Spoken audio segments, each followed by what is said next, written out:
Bismillahirrahmanirrahim. Bismillahirrahmanirrahim.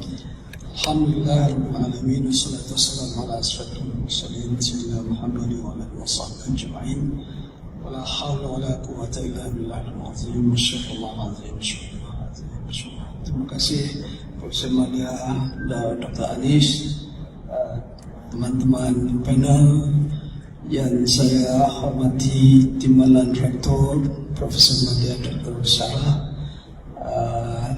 para pensyarah, para dosen, para pelajar semua. Alhamdulillah, saya akan menyampaikan apa yang saya mau sampaikan ini seringkali mungkin, insyaAllah, dengan memberikan ruang kepada teman-teman yang lain.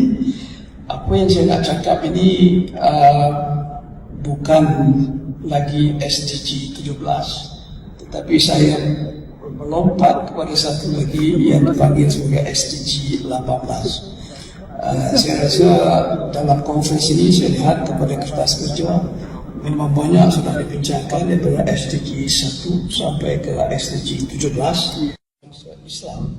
Maka pasti sekali apa yang kita bincangkan ini adalah daripada perspektif Islam. Jadi begitulah juga apa yang saya nak sampaikan ini, insyaAllah ini adalah berkaitan dengan pandangan daripada perspektif Islam terhadap SDG itu secara menyeluruhnya. Jadi hari ini saya akan bercakap berkenaan dengan SDG ini secara big picture.